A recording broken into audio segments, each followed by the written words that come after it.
simbahan para tiyakin ang seguridad ng publiko. Productivity Enhancement Incentive para sa mga empleyado ng gobyerno, sinimula ng ipamigay. Justice Secretary Laila De Lima, pabor sa muling pag-iimbestiga ng Visconde Massacre Case. 27 pasahero, patay sa paglubog ng isang bangka sa Australia. Hollywood couple Ryan Reynolds at Scarlett Johansson, hiwalay na. Huwag pahuli, tutok na sa unang balita. Magandang umaga, narito na mga unang balita.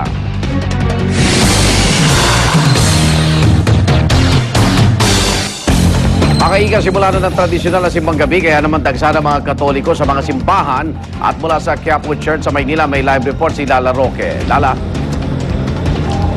Igan, generally peaceful. Yan ang assessment ng kapulisan dito sa Maynila para sa unang araw ng simbang gabi dito sa Quiapo Church. Pero kahit na mapayapa ang unang araw ng simbang gabi ay ayaw nilang pakasiguro dahil binabantayan nila ang posibleng pagpunta raw dito ng ilang mga grupo gaya ng mga pro at anti-reproductive health groups. Meron ding mga fraternities silang binabantayan pero sa ngayon nga ay maayos at walang problema dito sa lugar. Nagdagdag na sila ng seguridad. Meron ding mga K9 units na lumilibot dito sa paligid ng Quiapo Church para tiyakin ngang maayos ang sitwasyon.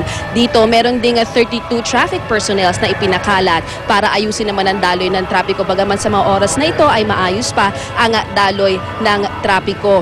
Samantala, Igan, sa mga sandaling ito ay halos papatapos na ang ikalawang shift ng simbang gabi. Meron kasi ditong 4 to 5 at 5 to 6 na shift ng simbang gabi. Kung yung nakikita ay punong-puno po ang simbahan ng Quiapo Church ngayon. Pero dahil nga ang Quiapo Church ay sikat na sikat talaga na puntahan ng ating mga Catholic devotees, ay pagtapos nito ay inaasahan nilang marami pa rin magtutungo dito sa simbahan. Kaya naman ay dire-diretso rin ang pagbabantay ng kapulisan.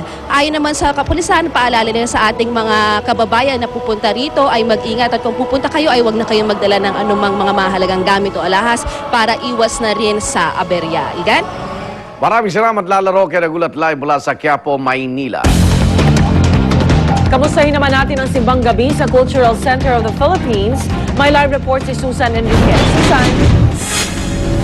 Rhea, tapos na ang misa dito sa CCP. Nagsimula ito alas 5 ng umaga at natapos nga actually ngayon pa lamang nag-aalisan yung mga dumalo sa misa at ito pinangunahan ni Father Ramil Tapang. Ito magiging araw-araw alas 5 hanggang alas 6 ng madaling araw at sa December 24 meron din silang misa ng alas 6 hanggang alas 5 hanggang alas 6 ng madaling araw at sa gabi naman sa Misa de Gallo ay mayroon silang misa ng alas 9 ng gabi. So karamihan sa mga dumalo sa misa dito ngayong araw nito, yung mga inabot na ng madaling araw sa kanilang pamamasyal. Yung iba naman, pagkatapos dumalo sa misa, ay mag-exercise na dahil alam naman ho natin na itong CCP Complex ay isa sa mga paboritong puntahan ng ating mga kababayan para sa kanilang daily exercises. Yung iba naman po ay yung mga kababayan natin na nagmula dito sa lungsod ng Maynila at dito sa lungsod ng Pasay. Tapos na po ang misa at maayos na mga nairaos yung misa. Mapayapa naman po ang paligid hanggang sa mga oras na ito. Rhea?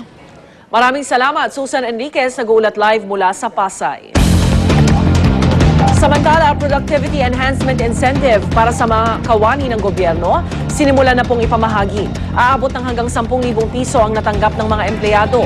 Pero ayon sa Department of Budget and Management, hindi ito sabay-sabay na makukuha ng mga kawani ng gobyerno. Aabot sa 8 bilyong piso ang gagastusin ng gobyerno para sa Productivity Enhancement Incentive.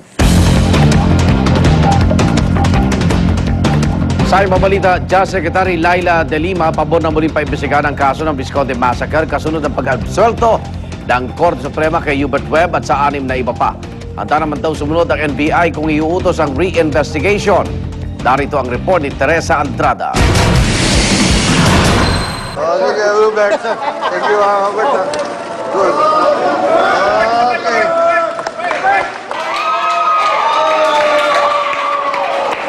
Hindi sila sino ang tunay na pumatay sa mag-iinang Estrelita, Carmela at Jennifer Visconde.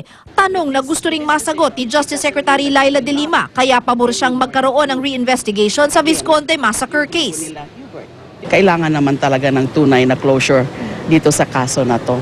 So tutulungan natin within the bounds of law and to the best of our ability as law enforcers. Pero aminado ang kalihim malaking hamon ito. Sa tagal na ng panahon, 15 years, whatever evidence there are or whatever evidence there may have been would have been gone cold already. Kalaban din ang oras dahil alinsunod sa 20-year prescriptive period sa Revised Penal Code, meron lamang 20 taon para magsampa sa korte ng kasong murder. June 30, 1991, naganap ang massacre. As in this case, no, June 29 to June 30, 1991, after June 29 to June 30, 2011, that case can no longer be prosecuted, no, or no charges can be filed in that case anymore unless there were charges previously filed na hindi pa natatapos. Kahit sinabi ng Korte Suprema na questionable ang kalidad ng testimonya ng star witness na si Jessica Alfaro, plano pa rin ni De Lima na hingin ang tulong ni Alfaro oras na matuloy ang reinvestigation. Maaari raw kasi itong magbigay ng impormasyon tungkol sa nangyari sa loob ng tirahan ng mga Visconde.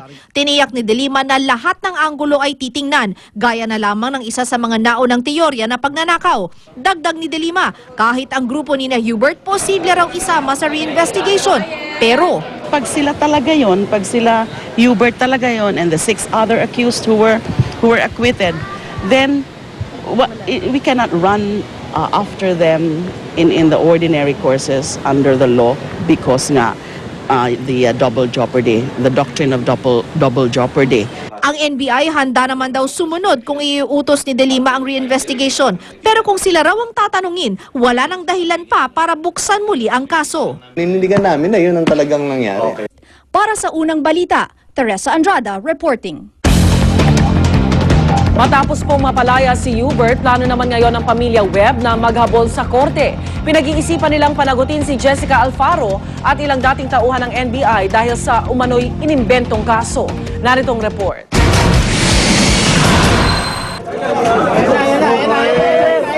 Muli mangnala sa pangkalayaan matapos ang 15 taon sa piitan.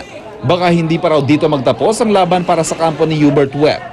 Pero sa pagkakataong ito, posibleng sila naman daw ang maghabol sa mga nasa likod ng anilay inimbentong akusasyon at ebidensya laban kay Hubert. At sakali man, uunahin daw nila ang star witness na si Jessica Alfaro na ininguso sina Hubert noong 1995 bilang mga nasa likod ng karumal-dumal na krimen. Gusto ng mga Webb na tanggalin na si Alfaro sa Witness Protection Program at kung sakali, kasuhan ng perjury. It is for the DOJ to cancel her protection under the Witness Protection Program and to reveal her whereabouts so that proper action against her can be taken.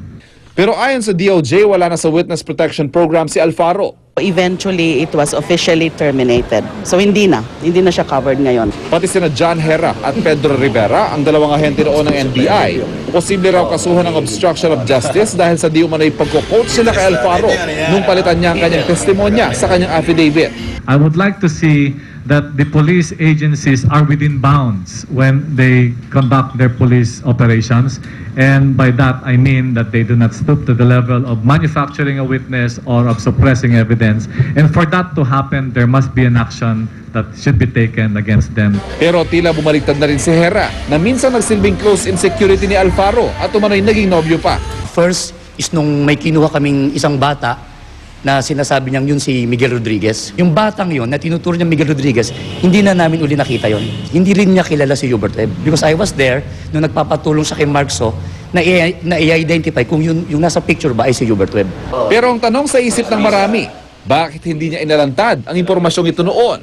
Sabi ko, sir, parang mali yata at sabi niya wala tayong magawa. May pressure sa taas eh.